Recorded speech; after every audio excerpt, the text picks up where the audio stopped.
Rise up, brothers and sisters, boys and girls, kings and queens, friends, frenemies, and your agent is Brother Marley. This is the Gambia One channel. We need to talk a little bit about Gambia. Things have been going on that I've tried to stay quiet about, but I can't. So, 5 months ago, we had a sister pass away over in the Gambia. Very sad because she was a lovely little thing. She was she was like about mid-60s, I'd say, mid-60s. You know, and she was like 5'5", but she had plans to like create a whole new life where she's growing rice here in Africa. And she passed away. A few months later on, another sister died. The assumption is that she died because of asthma attack. That's it. So the belief is that the thought is that she had asthma, so she likely had an asthma attack. That's an assumption. That is not anything more than that.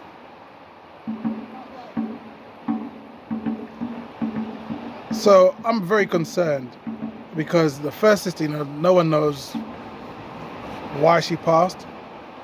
The second one, no one knows why she passed, even though there's an assumption. And then just recently, within the last week, a third sister has passed away. So that's 3 sisters. All of them are like between 55 and 65, I'd say. All of them are from the United States.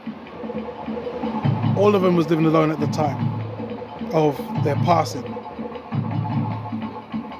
So the first one would be sad, the second one would be tragic, and the third one to me is like a pattern. I'm like, I don't see how you can kind of like not see that you've got 3 middle-aged women who have passed away, staying alone. But the third sister,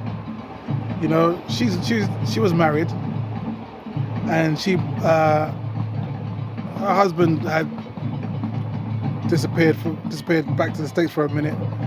I don't know why, business or whatever. This is just rumors, right? So I can have it wrong, and I apologize profusely if I do. But the understanding is that the husband had to go back to the States for a while, and while he was away, my sister passed. So I don't want to get into people's business. This is not me gossiping, because it's not about the women themselves. This is about prevention of more sisters possibly passing away, and brothers too. But right now the pattern is the women. So that's where my focus is on. So look, I know that there was an organization that was trying to get set up called CODE. CODE was a coalition of African descendants.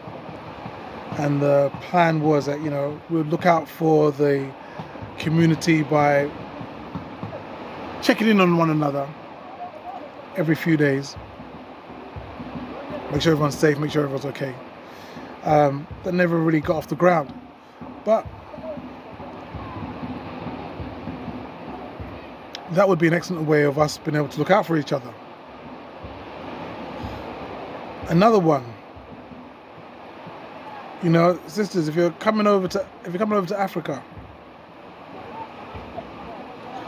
take precautions. We have a different way of seeing things than people over here on the continent. Like, we have an affinity with Africa because of 2 things. One,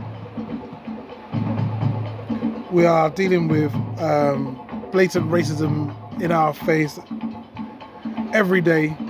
So we're always being reminded that we are an other. So we'd love to be able to go somewhere where we can feel home for a minute, just for a while, just to chill out. And you know, people like Ivan van Sertima, people like Shahrazad Ali, you know, the way she would dress and comport herself. Yo, getting bugs jumping on me. It's evening here, so the mosquitoes are out. They're attacking me right now, so I have to be quick.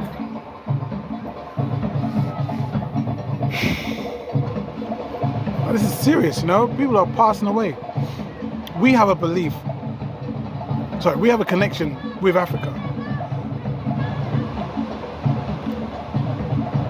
And at the same time, that connection is not shared by people here on the continent.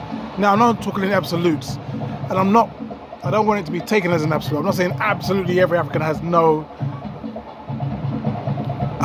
affinity with the diaspora. I'm not saying that. Clearly some are. But just like we know that there are many people who have come over to Africa to visit, many have come over to stay. There have been many who have been, there have been things like, you know, Black Panther has been a big thing worldwide. People are dressing up in their best African garb, looking crazy, looking nothing like how the Africans are on the mainland actually dress. Like no one's walking around here with dots on their face. No one's doing that. That's just you lot.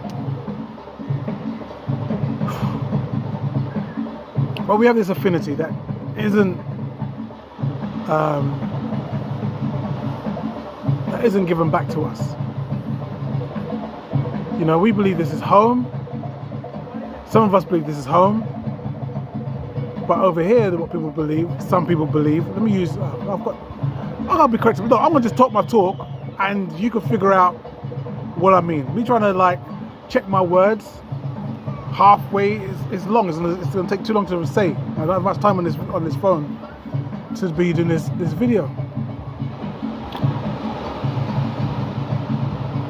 So people here don't have the same affinity that we have over in the West for the people here. People over here in Africa, what they think is, we're not making enough money here. The way to make money is to leave here and go over to the West. If you go over to the West, you can get there by either marrying a European or marrying an American, and then you get your paperwork and you can move. Or you can jump on one of these little boats that are going here, take that down to Morocco, and then you could go over to Spain and get into Europe that way. But the money is over in the West, it's not over here. That's what people believe. That's why you have people from the West being able to come over here and open up mines and make billions and billions. Because the locals don't see there is money like literally growing underground underneath them. People don't see that. Oh my God. So there's no affinity, there's no safety for a sister, a middle-aged sister who's by herself over here on the continent. Not really. It can feel very freeing to be able to be like, let me go out and walk in the beach and chill out and listen to the drums and look at the sunset, isn't it beautiful? And it can be very nice. And you see all these black people around you, be like, oh, I feel like I'm at home. You can feel like you're at home. That way you kind of lose your edge. You lose like the thing that would tell you you're in danger. And prevention is better than a cure.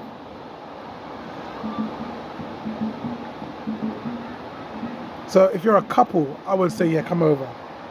Because as the husband, you are a immediate deterrent for anyone trying anything with your woman. You're an immediate deterrent because if anyone's thinking, yeah, I'm going to attack somebody, what they're going to look for is easy targets. They're going to look for females. They're not going to look for the young ones because they've still got strength. They're not going to look for the tall and big sisters because they can still kick like a mule.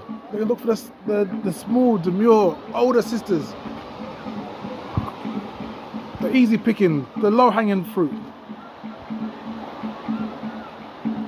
That's what they're going to look for. And sisters, if that is you, and you still want to come to Africa, then come. But if you're from the States and you have a registered firearm, check and see whether you are allowed to bring that firearm with you to Africa. Because in Senegal you can. In Gambia I don't know. I would assume not because of the fact that it's an ex-British colony, and the British like to believe that, or like to put on the idea that they are so much more civilized than everybody else that guns are not necessary. So I would assume no. But check it out, have a look. If you do find yourself unable to bring your firearm, or you are from the UK or Europe where firearms are not easily accessible or completely illegal, in fact, look at getting something like a slingshot. I'll leave a link to one in the description. You can get those from Amazon. You buy those with like metal ball bearings. This slingshot, along with a metal ball bearing, if you catch someone on their elbow or on their kneecap or on their shin or on their temple, you will shatter bone. You will do irreparable damage. You will blind people. You will slow people down enough for you to be able to get out of danger. Now, I'm not here advocating for violence.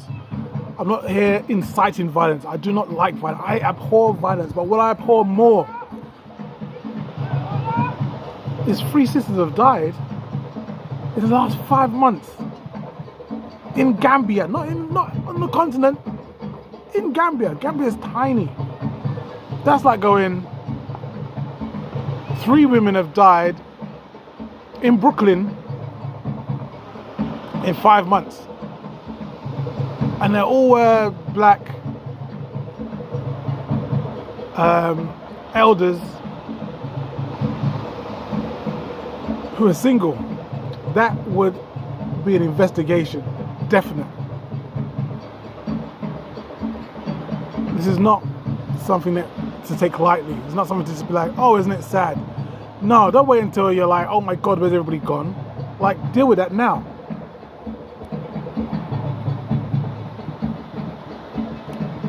So we've had things like code. We need to like reset it up again. Something like code. We have Sisters International, which is like a clique of sisters who look out for each other, you know, around safety, around business, purchasing land, all sorts. So they can have a little mastermind group among themselves. Great idea. Brothers in Gambia, I would implore you to be of assistance to those sisters.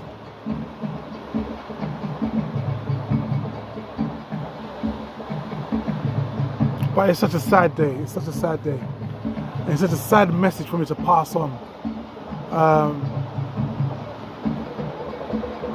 Rise in power to those 3 sisters. Rise in power. Until next time, this is your brother Marley, and this is the Gambia One channel. Take care of yourself.